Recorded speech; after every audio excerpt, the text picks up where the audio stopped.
Assalamualaikum warahmatullahi wabarakatuh. Perkenalkan, nama saya Maulana Hilmi Ramadhani dari Program Pendidikan Bahasa dan Sastra Indonesia. Pada hari ini saya akan menayangkan hasil presentasi yang telah saya buat dengan tema penulisan karya ilmiah.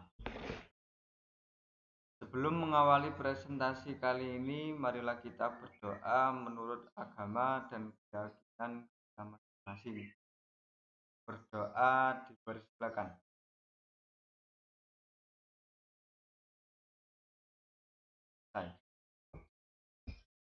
Langsung saja kembali ke tema presentasi. Tema penulisan karya ilmiah. Pengertian karya ilmiah adalah karya tulis yang dibuat untuk memecahkan suatu permasalahan dengan landasan teori dan metode-metode ilmiah.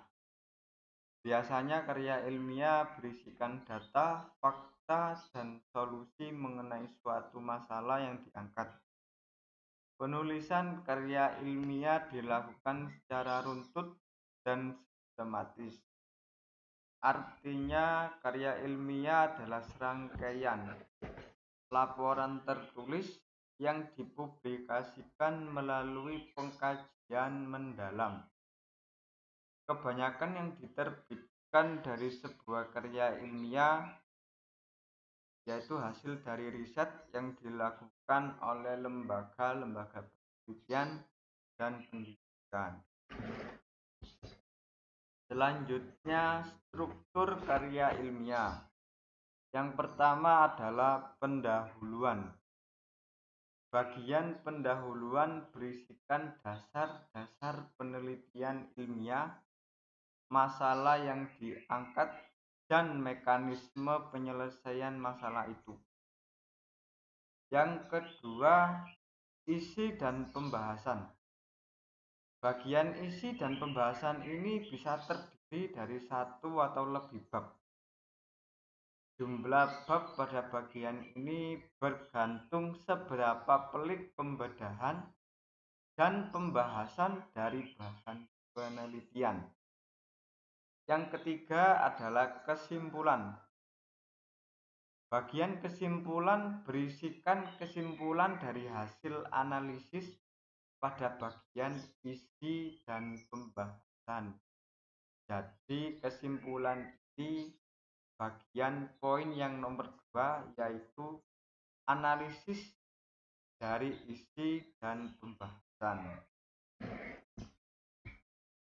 Selanjutnya, ciri-ciri karya tulis ilmiah. Yang pertama, reproduktif. Reproduktif ini artinya karya ilmiah yang ditulis oleh peneliti harus diterima dan dimaknai oleh pembacanya. Si penulis dari yang membuat karya ilmiah ini harus memaknai oleh si pembacanya, jadi langsung diterima dan dimaknai. Yang kedua, tidak ambigu. Artinya tidak ambigu dalam penulisan karya ilmiah ini memberikan pemahaman yang dikemas atau yang disampaikan itu bahasanya tidak ambigu atau membingungkan. Jadi si penulis harus menulis karya ilmiah dengan bahasa yang tidak membingungkan agar si pembacanya tidak bingung dalam membaca karya ilmiahnya. Yang ketiga, tidak emotif.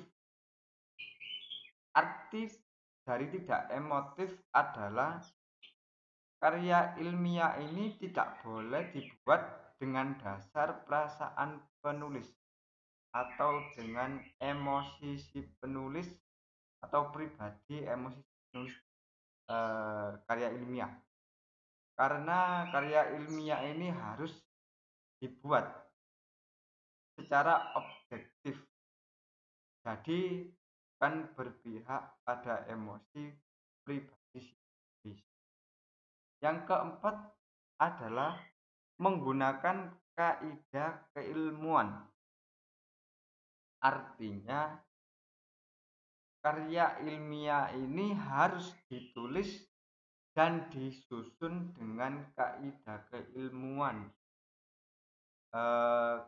Karya ilmiah memiliki kerangka pemikiran yang logis. Artinya dalam pembuatan karya ilmiah ini harus dibuat dengan data dan fakta yang logis atau secara rasional. Yang selanjutnya terdapat kohesi. Artinya antar bab yang satu dengan bab selanjutnya ini harus saling berkesinambungan. Jadi tidak boleh bab yang berikutnya ini di luar tema yang sudah ditulis oleh si. Selanjutnya prinsip-prinsip penulisan karya ilmiah. Yang pertama, objektif. Artinya setiap pernyataan ilmiah dalam karyanya berdasarkan kepada data dan fakta. Artinya tidak boleh membuat karya ilmiah ini dengan karangan sendiri. Jadi harus dengan data dan fakta yang ada. Yang kedua, prosedur atau penyimpulan penemuannya melalui penalaran induktif dan deduktif. Yang ketiga, rasional dalam pembahasan data. Artinya seseorang penulis karya ilmiah ini dalam menganalisis data harus menggunakan pengalaman dan pikiran secara logis. Artinya harus rasional sesuai data dan fakta. Selanjutnya, laras ilmiah populer. Laras ilmiah populer ini adalah sebuah tulisan yang bersifat ilmiah, tetapi diungkapkan dengan cara penuturan yang mudah dimengerti. Jadi singkatnya atau bahasa yang umum itu cara penyampaiannya itu lebih santai, sehingga si pembaca ini lebih tertarik dan mudah memahami, tapi tetap berpegang pada prinsip keilmuan atau kaidah keilmuan. Selanjutnya, ragam ilmiah. Ragam bahasa ilmiah merupakan bahasa Indonesia yang bersifat formal dan biasanya digunakan untuk menciptakan karya ilmiah seperti tulisan. Artinya sifatnya itu harus tegas dan jelas, dimaknai bahwa bahasa Indonesia ini mampu menyampaikan gagasan ilmiah secara jelas dan tepat, sehingga bersifat formal. Sekian, terima kasih.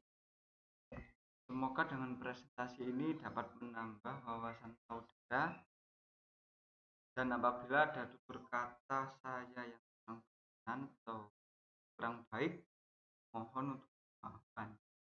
Sekian dari saya. Wassalamualaikum warahmatullahi wabarakatuh.